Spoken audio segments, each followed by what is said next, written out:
Je suis musicien-compositeur et je suis aussi bruiteur.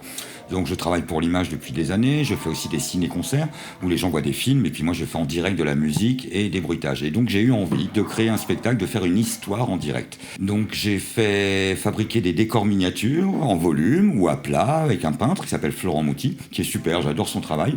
J'ai fait fabriquer des marionnettes aussi. Et en fait je travaille avec 2 tables lumineuses et 3 petites caméras, des toutes petites caméras HD. L'idée c'est qu'elles soient très discrètes dans mon décor, dans mon volume.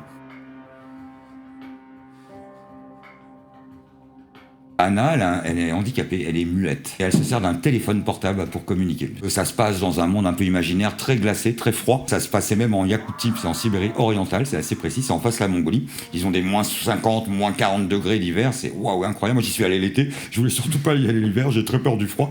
Mais ils sont très typés asiatiques, comme un peu les Mongols en fait, voilà. Et c'est l'histoire d'un ballon rouge comme ça qui se promène dans la taïga, comme ça, le vent lui amène.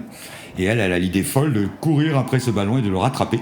Donc elle doit traverser une forêt, elle va rencontrer une vieille femme qui est complètement folle et qui comprend les vents, cette femme. Voilà, il y a un petit côté un peu étrange, un peu mystérieux, un peu un conte finalement, sans tomber trop dans le conte non plus.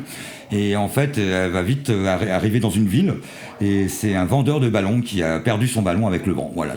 Et grâce à ça, elle va découvrir quelque chose, elle va trouver l'amour.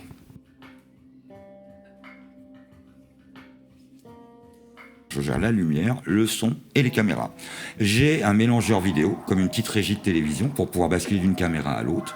J'ai un ordinateur aussi avec lequel j'ai enregistré des comédiens, des voix, parce qu'il y a un moment, il y a des dialogues, mais moi je ne parle pas pendant le spectacle.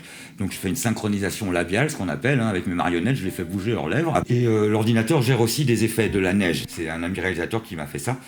C'était plus simple pour moi techniquement, vous voyez. J'aurais aimé avoir de la vraie neige, j'ai essayé plein de choses, mais j'ai abîmé mon matériel, j'ai pas encore trouvé l'astuce pour que je ne puisse ne pas jeter mon matériel après chaque spectacle, quoi.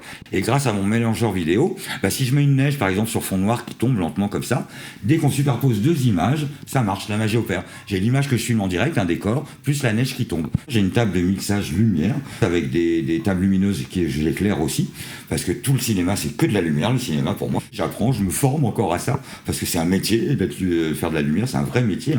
Et ensuite la musique, ça c'est plus mon domaine, où j'ai une petite percussion numérique qui est assez chouette avec des sons, même j'ai un son de vent dessus quand j'appuie sur la peau.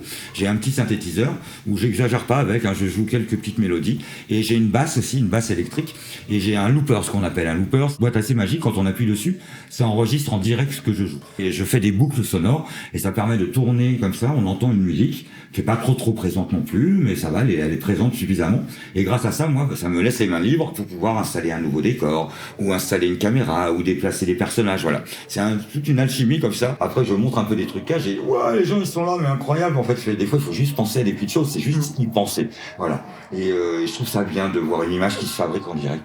Je sais que moi j'aurais eu cette envie-là, vous voyez, en tant que spectateur, parce que voilà, moi je travaille déjà sur des images et je sais que c'est empirique de faire un film d'animation, on peut mettre des années, même des courts-métrages, c'est très long le montage vidéo, je le sais, j'en ai bien conscience, et moi je voulais justement que les gens me voient faire ça en direct, quoi.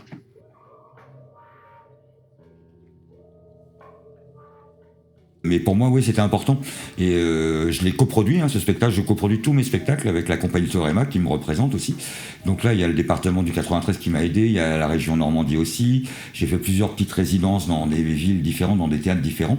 J'ai eu la chance de le jouer aussi au Muséum d'histoire naturelle de la ville de Paris. Ça, c'était très chouette. Ils ont beaucoup aimé en plus. Ça m'a plu. Et un grand merci à toute l'équipe de la médiathèque d'ailleurs de m'avoir accueilli et de montrer ça au public, aux enfants. Là, j'avais une super salle très mélangée en fait. J'avais des adultes, des gens un peu âgés, des enfants. J'adore. Et les gens ont aimé, ça me fait trop plaisir, quoi, parce que je joue souvent pour un jeune public quand même. Mais les histoires simples marchent pour les adultes aussi, de toute façon. Donc un grand merci à toute l'équipe de la médiathèque de m'avoir accueilli.